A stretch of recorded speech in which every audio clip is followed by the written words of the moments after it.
Hello everybody, if it's your first time with us today, welcome, and if you've been around here before, welcome back.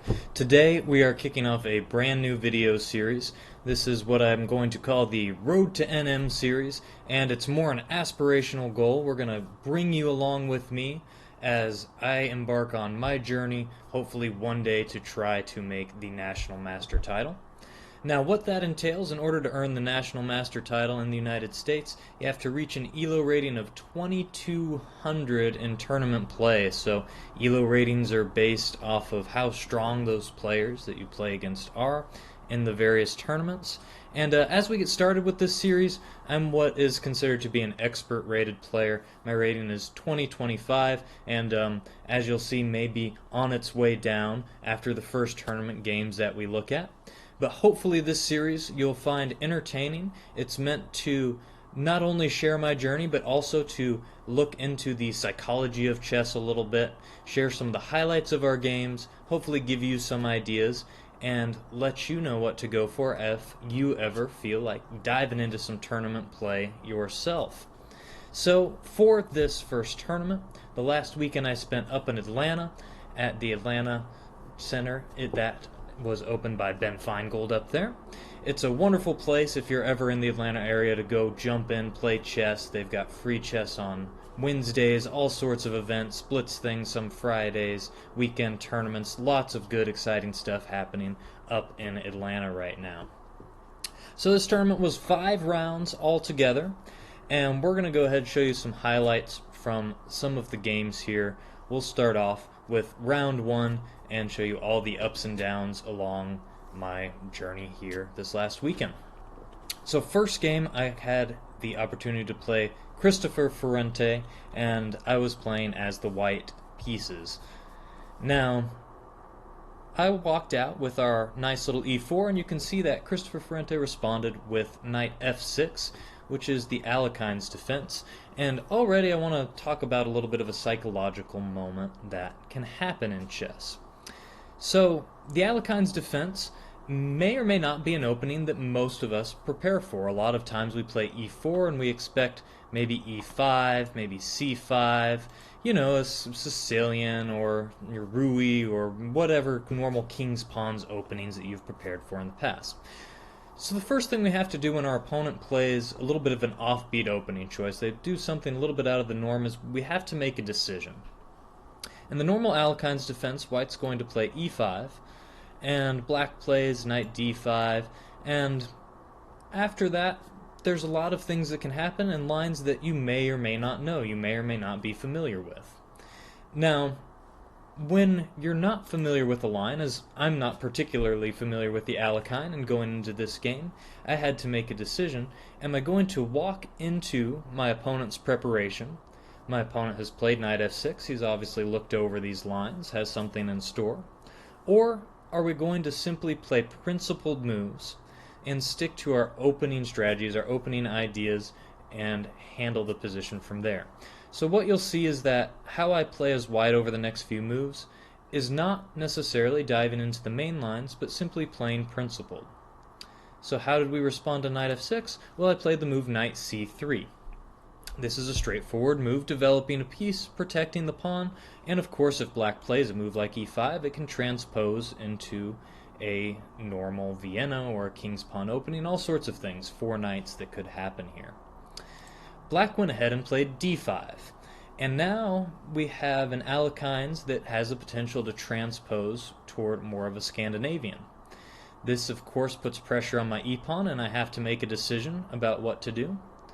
So after e takes and knight takes, once again we're just going to make principled moves against my opponent's opening preparation, so bishop to c4. Developing another piece, and now we're putting the question to black, what are you going to do with this knight? Are you going to retreat it, where I'll have to retreat my bishop as well? Are you going to make the capture, or are you going to return it to the square that it came from, or maybe even to f4 if he's so inclined? My opponent decided to take, and how should we recapture in these situations? 2 options, we could play either b takes or d takes. D takes would allow a queen trade, which isn't inherently bad, but we would have an endgame right away.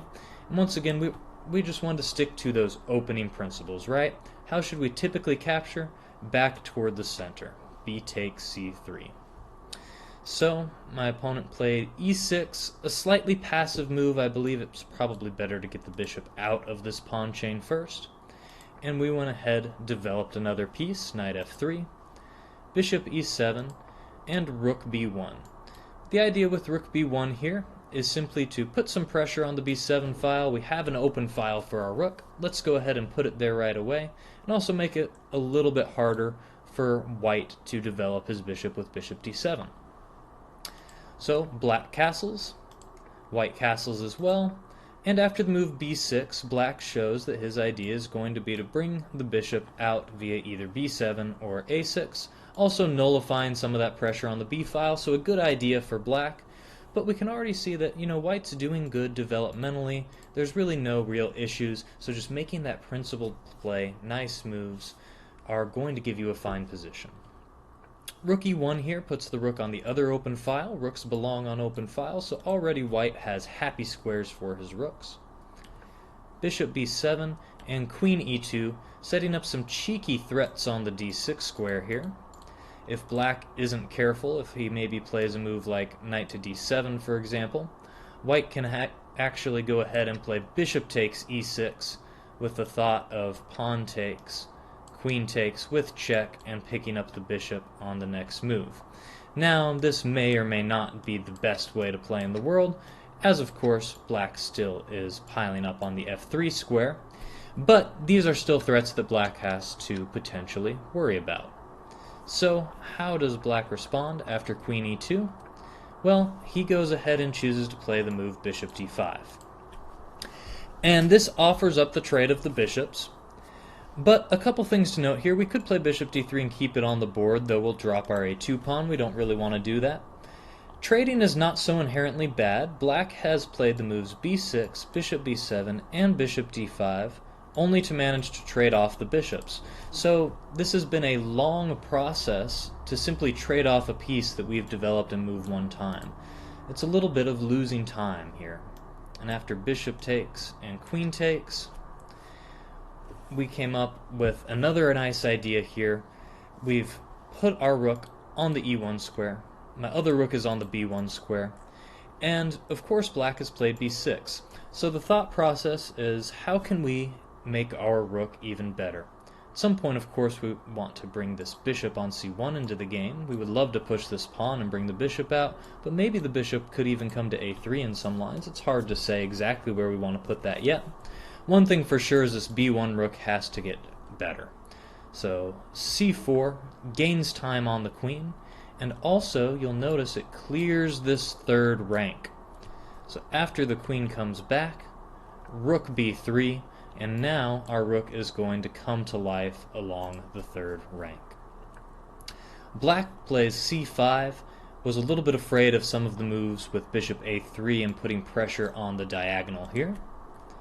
And so we continue with bishop b2 instead. If a3 is not the best square for it, let's put the bishop here. We don't really want to push d3 because that would block our rook off. We want to move that rook over before we can get that in. Knight to d7 and knight to e5. So this was a move that we had to play with some real calculation behind it, because anytime that you have a nice position, you're a little bit more developed than your opponent. If you start to offer to trade pieces off, black's pieces are a little bit more behind, his rooks aren't quite as good yet. Anytime we offer to trade pieces off, there's the potential that this will relieve the pressure, right? This will relieve the pressure on our opponent's position and give them a chance to equalize. Well, the main point behind this move is that if the knight does take, we can play bishop takes d5, and now there's a lot of pressure that is looming against this g7 square. If the queen moves really anywhere other than d8, so if the queen plays to something like d7, for example, we have the option of playing maybe rook d3, maybe rook g3, putting a lot of pressure on this g7 square. And furthermore, what we want to do is, before doing that, we're just going to bring our bishop back. And what that will do is place enough pressure on this e6 square. So a move like bishop b2, And now black can't push f6 to nullify this diagonal, because the e6 pawn will be hanging. Then we can bring our rook to g3 and start really piling up on the king. So black's main idea here, in order to nullify that, would be to play with queen d8 to try to play bishop f6. And then once again, we can go ahead, play rook d3 first. This will put our question to black's queen, force him one way or the other, and then we'll be able to continue with our plan. So after a move like queen to c8, now, once again, we can move the bishop back first. Same idea, we want to make sure we put pressure on e6, because f6 would nullify the diagonal strength. And then next move we'll continue with rook g3 and adding more pressure to the black position. So instead of taking here, as black could have done, after knight e5, black played the move knight to f6, and our knight is now secure on e5, we're nice and happy. We have to make a choice of where we want to put our rook, if we're going to bring that into the game, and then see if we're going to solidify up. Maybe we'll play d3. How are we going to continue this attack? I decided to play the move h4. Now this is a move that is about provoking weaknesses in the black position. Once again, perhaps it might have been better to bring the rook over initially so we could solidify with a move like d3. h4 is an aggressive move. I like to play aggressive chess. Who doesn't love that? And with h4, we're going to try to come right up the board, see if we can't loosen up this pawn structure a little bit, and cause some weaknesses in black's camp. After rook f to d8, you can see that black places rook on the in line with our d2 pawn, so the threat is against our d2 pawn here. But rook d3, of course, attacks the queen. The queen has to move back. And now, do we want to trade rooks here? We've got a nice attacking position. Both of our rooks are developed. We'd like these to participate in the attack. So no, we don't want to trade off this rook. We don't want to relieve the pressure on black. All we really want to do is chase the queen away, so that when we bring our white rook to the king side, now he won't be able to take on d2. So rook to f3. The main decision here is between rook f3 and rook g3. There's certainly an argument that the rook on g3 will put more pressure on the king, and this may be the better move. My main idea behind rook f3 was to set a sneaky little trap here, and this is what black falls into. Black plays the move bishop d6, natural looking move, putting pressure on the knight and the diagonal over here. And what is the problem behind bishop d6, and what was our idea behind the move rook f3? Go ahead, take a minute, see if you can look at this position and find white's big blow. Well, the move here, rook takes f6 check. And the point behind this move is that the bishop's power of the long diagonal is very, very strong. So it looks like we're sacrificing the exchange, and temporarily, yes, we are. However, after g takes f6 and knight to g4, the f-pawn will inevitably fall. You've got two pieces on it. Or rather, at least the f6 square will fall, because black can play f5 to protect the pawn, but he can't keep control over this long diagonal. He could play a move like e5, but then after knight takes f6, the queen has the option of coming into g5 and h5 after the king does something about the check, and black has a crushing attack, not to mention 3 pieces already on e5, so you could even just take back on e5 with the bishop and have 2 pawns and the knight for the rook, so you've already equalized in material with an initiative attack. So this doesn't look very good for black. And of course these pieces are just swarming into the position. If black tries to move his king away, you can still capture with the knight, and your queen can still come into the game. So then, once again, you're winning back a pawn, and you still have the initiative. And all in all, this attack is going to be absolutely crushing. Black decides to go ahead and play the move f5. This will help to keep the queen actually off of this g5 square once the knight moves.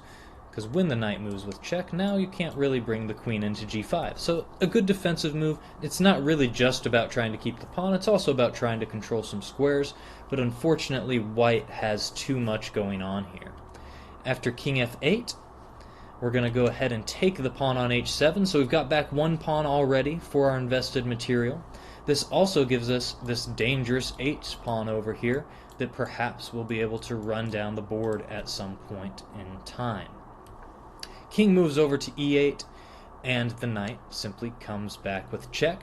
Point being here that now the king will simply have to return to its previous square, because if king e7, how does white deal a crushing blow? Knight d5 check, forking the king and the queen, and that would be no good at all. So king has to go back to f8, and then queen h5, bringing another piece into the attack. Black played bishop h2 check, king f1 escapes, and then queen to f4.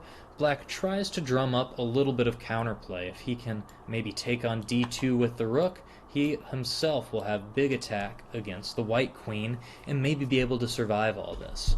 However, white has a tactical way to get out of the problem, and using the same motif that we looked at already. This is perhaps not the most precise way of solving the problem here. The computer does find a different answer for white. However, I think that my solution is a very human example, very straightforward, and will simplify to a nice winning game. How does white deal here? Queen h8 check, and after king comes to e7, once again we can use that pin, and knight d5 again forks the king and the queen. One of the key differences, of course, is that black can't take with the pawn because of the pin, but he can take with the rook. So it looks like, oh no, maybe black is getting out of it. However, queen to f6 check keeps that tempo so that the queen does not come under attack on h8. And now after the king moves, we can take black's rook. And it maybe looks like the attack is starting to stall out, but black's king is very precariously placed over here. White is going to be able to win the pawn on f7, and this h-pawn are all going to be too much for black to deal with. We'll go ahead and look at the finish of this game. Queen c4 check, d3, queen takes d5, and after queen takes f7, black really has no good active moves. The rook can't get into g8 because the queen controls all three of these squares. It's not able to come to e8 either in order to defend the e6 pawn. Because the e6 pawn is under attack twice, the queen is stuck defending it. And at some point, perhaps, white even threatens to play g3 and trap the bishop. It doesn't work at this moment, because if, for example, g3, black can take, and after takes, there will be, oh no, perpetual check, and that would not be very good for white to allow. So he doesn't want to do that at this point in time. However, it is a nice extra threat. If white trades the queens off the board, for example, if he could manage to force that, with check and black has to recapture, then g3 will win the bishop with a 1 endgame. So black plays bishop f4 to avoid that threat, and now white wants to deal the finishing blow. Remember, this queen is tied to the defense of the e6 square, so what we really want to do is find a way to move the queen off of that square. So white plays the nice little move, king to g1. And the point of this move, if you don't see it right away, has to do with moving the king out of the way of attack so that we can finish things off. Black plays rook d8. His other option would have been to play queen takes a2, maybe the more aggressive move. Either way, we're going to have the same response. So what's the finishing blow after rook to d8? c4. And the point of c4 is once the queen moves, we're going to be able to take with check or with checkmate with the rook, depending on where the queen goes to. And the game is over. Once again, as we mentioned before, if black didn't play rook d8, if he played the more aggressive queen takes a2, going for the bishop, same idea. This time, rather than with tempo, it's just an interference move after c4. The point is rook takes e6, cannot be stopped, and that will be coming with checkmate. So if queen takes b2, rook takes a6, and that is the kitten's caboodle. So that was our first game, a nice way to start the tournament off. Once again, remembering that when that opponent throws something out at you in the opening, maybe a little bit offbeat, stick to those principled responses, right? Nice principled play can always help out. Now let's go ahead and look in round 2. Round 2 came from a French exchange variation. This game occurred against Anshul Gokul. We won't spend as much time with the rest of our games in this tournament as the first one, since I think there was a lot of nice content in that, and we're more going to look at some key moments with the rest of these. Now, the French defense is an opening I do a lot of work with. I really enjoy it, but the exchange has a known reputation for being very drosh, being very boring. And here, what black has done is he's managed to create an isolated queen pawn position in order to try to create some imbalance. We're trying to make this less dull, less boring, more exciting chess. Nobody wants to play symmetrical, boring chess. However, in these isolated queen pawn positions, one thing that you always have to look out for is if too many pieces trade off, white is going to try to essentially blockade your pawn, put his rooks and his queens behind it, push his pawn eventually, win that, and be up a pawn in the endgame. Those are sort of the long-term plans for white to work against that isolated queen pawn. Black wants to get good play with his pieces in exchange for that, try to be active, and one thing we should always be looking for is we should always be looking for breaks, ways that we can use our isolated queen pawn to shove it forward, create more space for our pieces in order to open up our position and create that fun imbalance, get an attack going. Now, here we missed that exact chance. So this was a position that arose. Our opponent just played rook e2. He's planning either to double rooks or bring this rook to d1, depending on where he wants to place things. And we missed a nice chance. Here black can play the move d4, taking advantage of the fact that e2 is now having a rook on it, so knight e2 cannot be played. And white will really have to choose between either knight a4, which kind of just puts the knight on the edge, and since we've already gotten in a6, bishop a7 is very playable. Can even potentially play b5 at some point. Or the other move that white can play, which would be more centralizing, knight to e4. And knight e4 forces us once again to make a decision, since our bishop is under tempo. We can do one of two things here. We can either trade the knight, but even stronger would be the nice move bishop b4.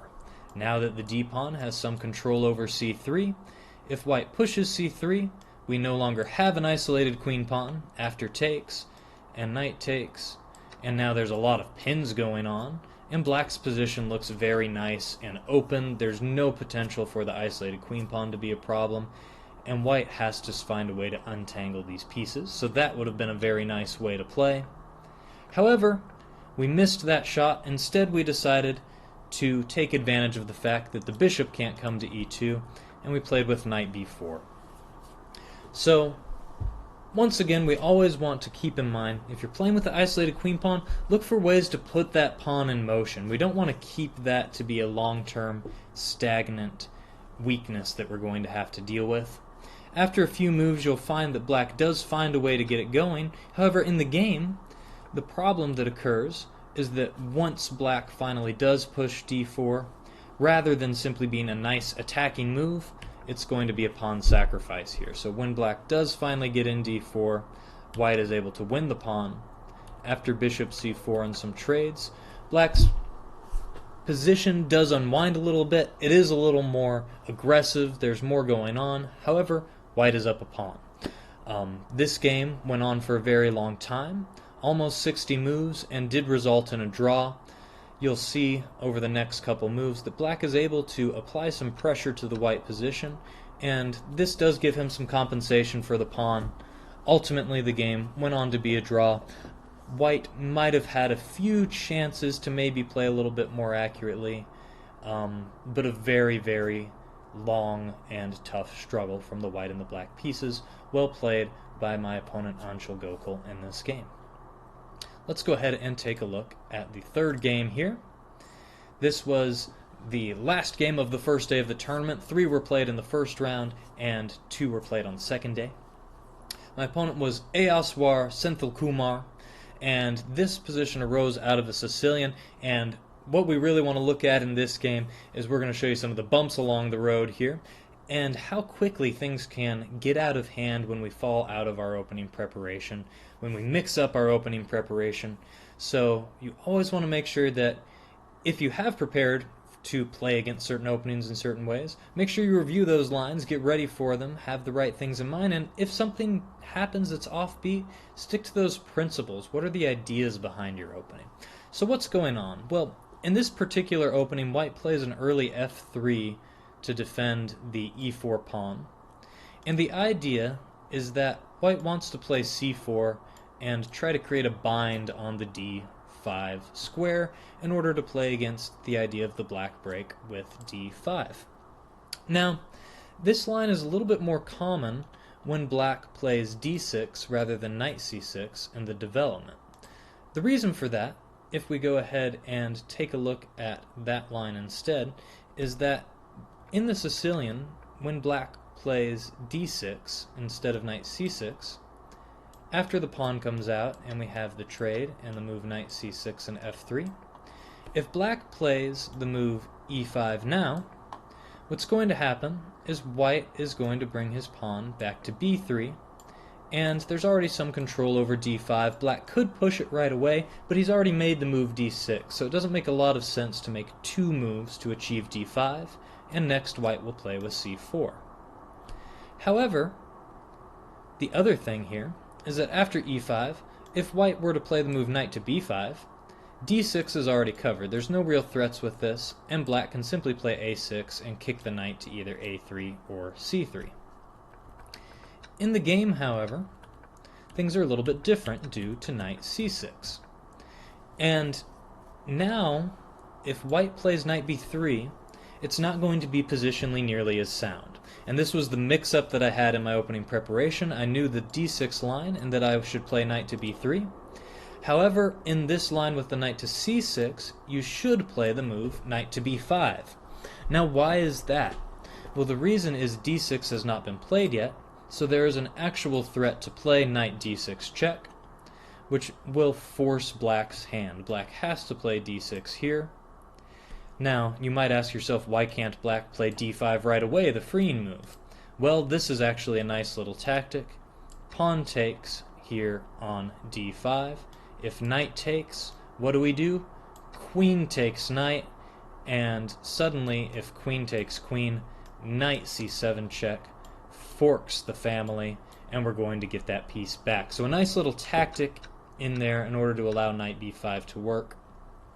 Unfortunately for me, I played the move knight b3, and very quickly white's position is going to come under pressure. a5, very nice principled move from my opponent, taking advantage of the knight being on b3. If I play c4 now, then black will simply continue with pawn to a4, and after knight d2, this is going to be very hard to develop my pieces in a harmonious way. It's not easy to determine where this knight should go. I'm going to have to move this bishop, bring it to f1 in order to even bring my other bishop into the game, and then try to find happy squares. Not a good way to start with the opening.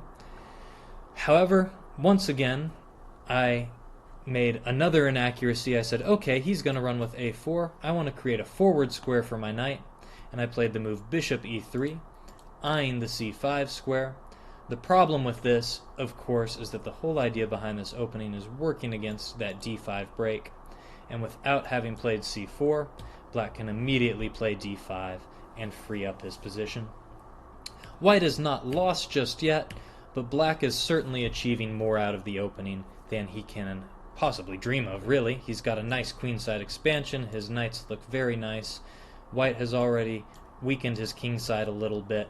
It has trouble developing his pieces, not very good looking at all. And after the move bishop b5, white's put himself in a very precarious position. Another little blunder and inaccuracy. Black takes advantage. a4, knight c5, the thought being to jump into this post, and how can black punish white for his opening sins here? Queen to a5, very nice fork from Aoswar, and unfortunately this game went down very quickly for white from here. c3, queen takes, and queen takes b2, coming for the rook. Everything falls apart very quickly. A few more moves were played, some desperation, trying to get some sort of attack going. Nothing was there, of course, and a wonderful game from my opponent. Well, When you lose a game, what can you do? The only thing you can do is bounce back. We have to be ready, come back in the next round, and aim to take on our opponents in the best way that we possibly can. So round 4 is coming around, and we have the opponent Matthew Zhang, who has the white pieces. We have the black pieces, and this arose out of an Indian defense. We had e6 and b6 early on. White perhaps has not played as aggressively as they could. You'll notice his bishop is still on c1. He's worked on castling early. However, black has some bishops already developed. One is biting on the e3 pawn at the moment, but both of his pieces are potentially eyeing the king side. And what we're going to see is a very quick attack, and we're going to see how a few inaccuracies can pile up fast. We saw in the last game how a few inaccuracies piled up fast. Well, now we're going to turn it around, show it on the other way. Black could, of course, castle here. That would be a nice principled move, and we would end up with a long positional struggle after the move bishop b2. However, with these symmetrical pawn structures, we don't really want to go into a long struggle if we can find an aggressive idea to mix things up, get things going right away. We want to find a way to get the initiative and create imbalance. So how do we do that? How do we open up space, get the attack underway? Knight to e5. And the idea here is, right now black's king has a limited amount of defenders on the king side. So if we can get this f3 knight out of the equation, that is not only going to remove a defender, which we were able to do with one of our queenside pieces, but it'll also open up our bishops to come to life over here and start making big threats against the opponent's king. My opponent cooperated by trading off the knight, and not only does this open up lines and remove that defender, but we also have the immediate threat of queen takes at c3. So bishop b2 is practically forced here to defend. And now black is able to simply start provoking weaknesses. Queen g5, and this looks very meat and potatoes-y. I mean, this is a straightforward, I'm threatening checkmate in one move. Of course, white cannot allow this. However, it's not so easy to defend. White has to either block the bishop's diagonal or block the queen's attack. No pieces can come into the way, the bishop or the knight or the queen for that matter, because they would be captured on any of these squares. So you have three options, either g6, f6, or e5, in order to cut off the diagonals. Every one of them has a drawback.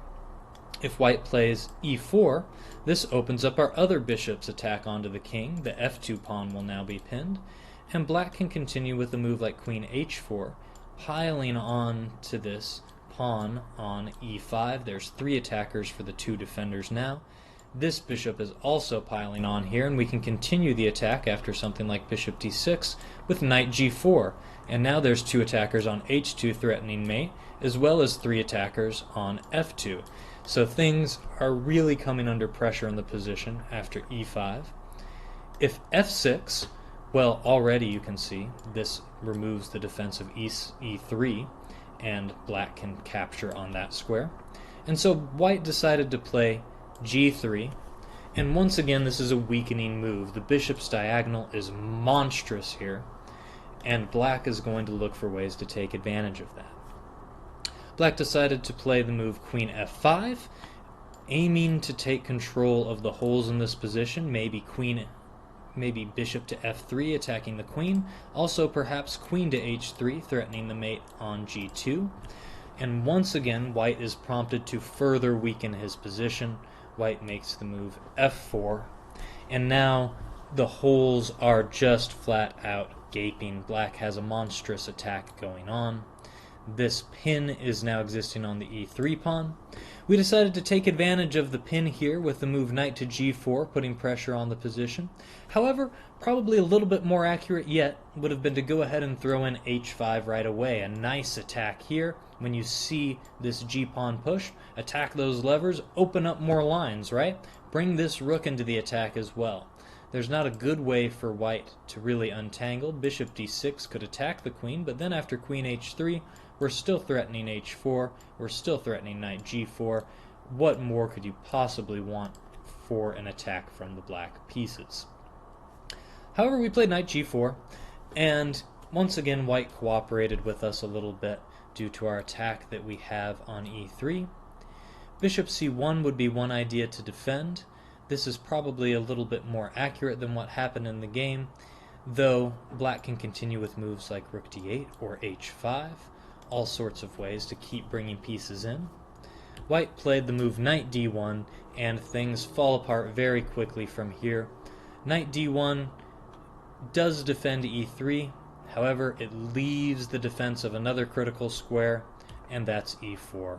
After queen e4, the battery of queen and bishop, way too powerful. Threatening queen g1 checkmate, and of course our knight is hanging. What happens after queen takes g4? Well, now the queen doesn't defend g2, and queen g2 is checkmate, and this is what happened in the game as well. So a nice attacking game that happened very quickly, you'll see, from the position that we first looked at. Always look for ways to take advantage of the development of your opponent's pieces. I mean, you'll notice white had all of these pieces on the queen side early, and black has everything aimed at the king side. The recipe is there, we just have to go ahead and push forward. So one last game for all the marbles in this tournament. Going into round 5, we sat on the 2.5 score out of 4. Not bad, not great. We're there, we're happy, okay. And this game would actually decide who was going to be second place in the tournament. The winner of this game was going to be able to achieve a clear second place, and the loser would go home empty-handed. A draw, of course, would tie us with a bunch of other people for second, third, and every other position just about, with the way that the field was. And unfortunately for me, the game did not go as according to plan. So with the white pieces, we had played a Caro-Kann, and Stephen Hropp, my opponent, who was rated 1915, played a very sound, very positional game.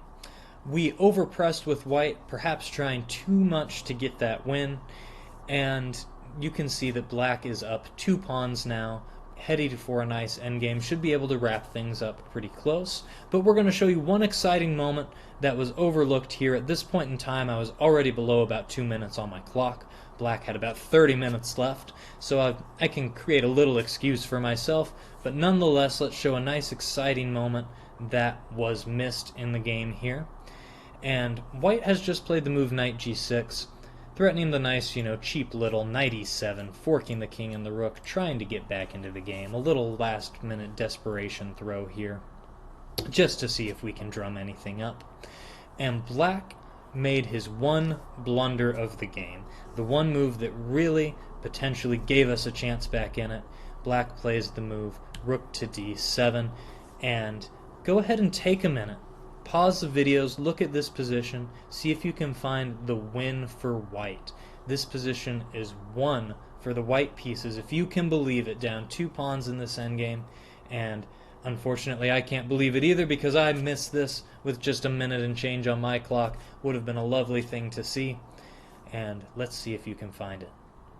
What's that winning move for the white pieces? Well, the idea here is that we still have this knight e7 check. This rook, however, is pinned to the king. So the crushing blow is going to be rook c takes d7, and the idea is that this rook cannot recapture on d7 because of the pin. And if rook takes c8, knight to e7 check wins the rook and the game after a move like king to h7. Knight takes c8, and oh my gosh, how the tables would have turned. White is completely winning. The game would be over. Very sadly, we overlooked this tactic and instead opted for the inferior knight to e7 check. After king h7, white has no proper follow-up, and black went on to win a very nice endgame. Moral of the story, no matter how far you're down in these games, as you're looking here, we're down 2 pawns right. Keep yourself sharp. Always look for those chances. Don't give up until the final moment, and absolutely, try to stay on the ball here. Look for your shots and take them if you get the chance. Unfortunately, we missed our shot, finishing on 2.5 out of 5. First tournament back to some competitive play in a long time. Right in the middle. Couple wins, couple losses, a draw. Hopefully, you will have enjoyed looking over these games as much as I have sharing them with you, and hopefully you can learn from my mistakes as well, and go out there and play some great chess in the days to come. If you like the video, feel free to subscribe to the channel, and wishing you all the best of luck.